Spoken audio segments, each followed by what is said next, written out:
Olá, pessoal! Deus abençoe a sua vida e a sua família. Mais uma vez aqui com vocês para realizarmos aquele momento da oração das 18 horas. Inclusive, você já pode colocar aqui o seu nome, o nome do seu familiar, para que juntos venhamos entrar na presença de Deus. Você já sabe que todos os dias, às 18 horas, nós temos um encontro aqui marcado, onde estamos levantando esse clamor a Deus em favor das nossas vidas. E eu quero hoje lhe trazer uma palavra de Deus abençoada, que tem me abençoado também, que está em 1 de Reis, capítulo 19, que fala com respeito a um homem de fé. Talvez você já conheça a história de Elias, um dos grandes profetas do Antigo Testamento. Homem esse que fez o fogo cair do céu. Foi ele que deu de comer por intermédio da palavra do Senhor para aquela viúva que necessitava do azeite e necessitava da farinha, que se multiplicou abençoando ela e abençoando também a Elias. E vários feitos, só que a Bíblia não esconde os erros dos homens do passado.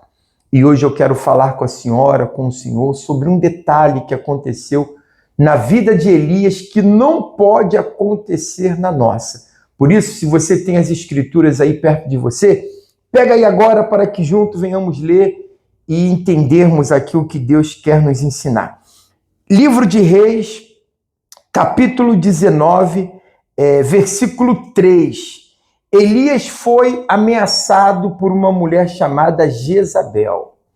Essa mulher fez uma ameaça a ele dizendo que ia cortar-lhe a cabeça.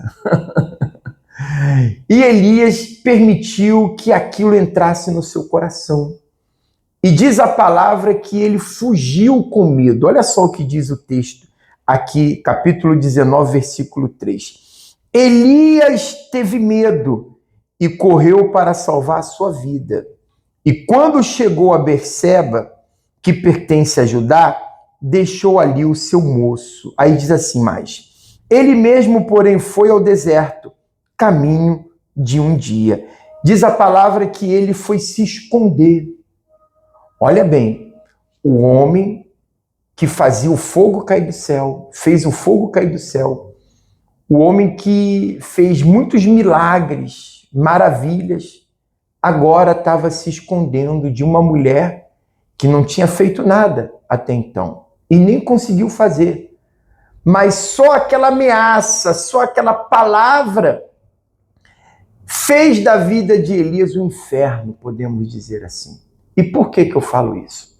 Pessoal, tem palavras que elas têm o poder de nos levantar e palavras que têm o poder de nos destruir. Mas tudo vai depender do seguinte, do que eu deixo entrar dentro de mim. Por exemplo, eu posso aqui te dar uma palavra de fé, uma palavra, sabe, de Deus, e eu estou te dando uma palavra de Deus, que é as Escrituras, mas se isso não entra dentro da pessoa, não faz efeito, porque não há uma crença. A Bíblia até fala no livro de Hebreus que muitos ouviram, mas não creram. Mas se hoje ouvirdes a voz do Senhor, a Bíblia fala que eu tenho que ter o cuidado de colocar em prática. Muitas pessoas não têm colocado dentro dela a palavra de Deus, mas às vezes colocam a palavra do diabo, a palavra de dúvida, a palavra da preocupação e várias outras palavras que existem nesse mundo. E eu tenho que ter o cuidado disso. Porque assim como a palavra de Deus me levanta, se eu deixar entrar dentro de mim, a palavra do mal me derruba. Se eu também permitir que ela entre em mim. Elias, infelizmente, deixou aquelas palavras ameaçadoras entrarem para dentro dele. E isso causou dúvidas, causou nele preocupação. Podemos dizer que ele ficou ansioso, como que se tivesse caído em uma depressão, porque ele foi se esconder. Olha só a que ponto ele chegou. E tudo por meio de uma palavra que ele recebeu. Olha como temos que ser vigilante das coisas que estamos ouvindo, para que não venha penetrar em nós o que não é de Deus. Aí, olha só o que diz as Escrituras. O anjo do Senhor foi ter que visitá-lo e olhou e viu que à sua cabeceira estava um pão.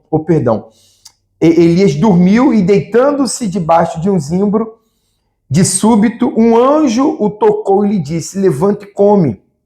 E ele olhou e viu que à sua cabeceira estava um pão cozido sobre as brasas e uma botija de água.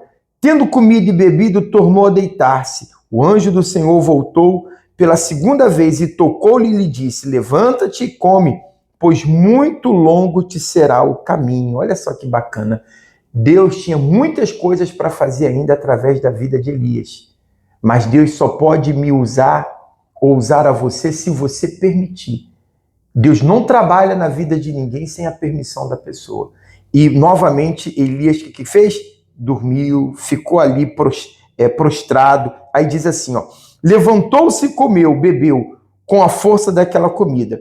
E depois ele caminhou 40 dias e 40 noites até o Horebe, monte de Deus. E ali entrou numa caverna, onde passou a noite.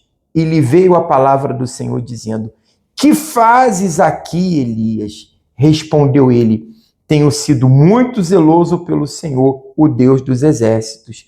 E os filhos de Israel deixaram a tua aliança, derrubaram os teus altares e mataram os teus profetas à espada. E só eu fiquei, e agora estão tentando matar-me também. Olha, isso aqui foi a destruição de Elias, podemos falar assim.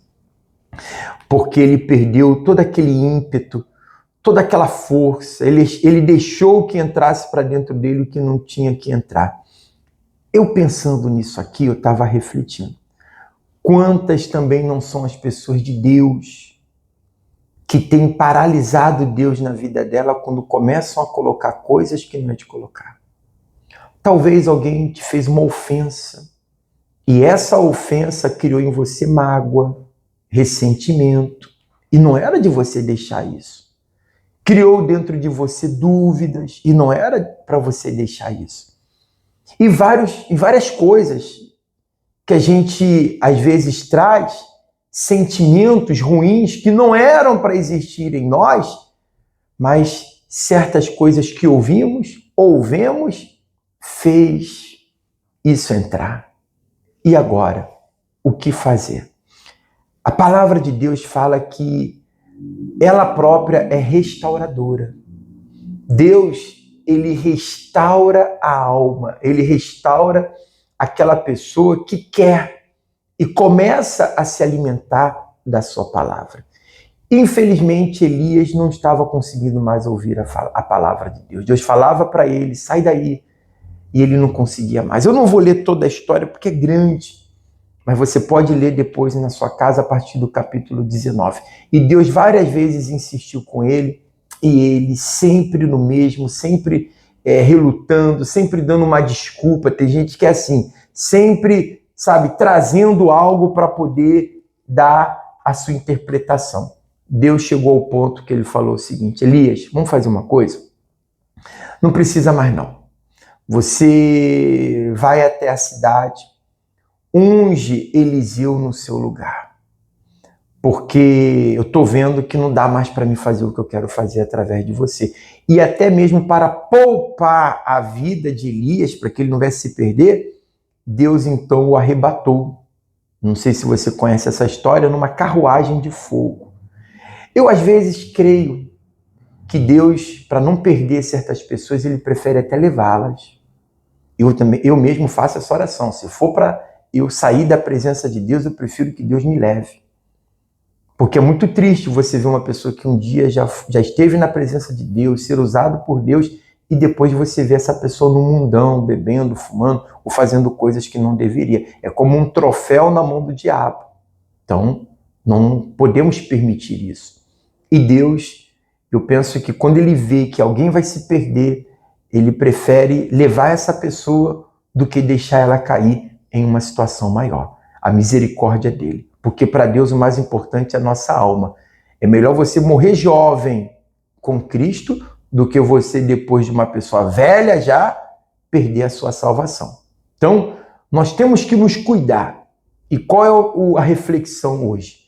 Cuidarmos de não permitirmos que nada venha minar a nossa fé, para que Deus possa continuar sempre agindo através da nossa vida, de acordo à sua vontade, tá? Eu quero deixar com a senhora hoje essa palavra, essa mensagem de Deus.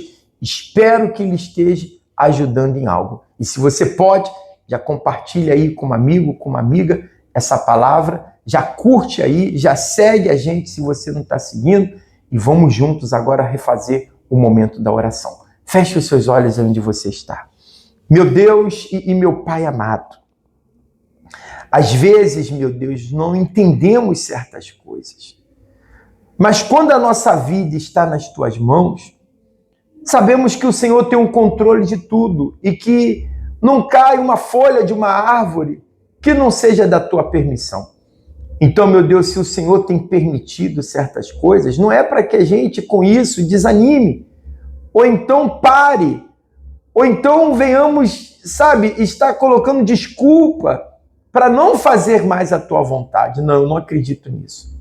Eu acredito que o Senhor, quando mandou aquele anjo ali com aquela comida, era para dar força a Elias, não para caminhar só por 40 dias e entrar numa caverna de novo, mas é para que ele pudesse seguir adiante e continuar naquele propósito que o Senhor tinha para a sua vida. E essa pessoa que ora conosco, meu Pai, que o Senhor tem um propósito para ela, não deixa ela parar, não deixa ela desanimar. Dá força, dá ânimo para que ela venha seguir naquilo que o Senhor tem orientado ela e não desviar desse caminho até o dia da sua morte ou até a sua vinda. Pai querido e amado, toma os nomes que foram colocados aqui, familiares, ente querido, que o Senhor venha tomar cada um em suas mãos e fazer a tua obra em o nome do Pai, do Filho e do Espírito Santo. E você que crê, diga amém e diga graças a Deus. Amém. Amém? Pessoal, Deus te abençoe. Um ótimo fim de tarde, aí, ou melhor, fim de noite já, né? Às 18 horas agora. Que Deus te abençoe e que você tenha um bom descanso. E até amanhã, novamente, na nossa reflexão. Não se esqueça, agora todos os dias, às 18 horas. Um abraço. Deus te abençoe.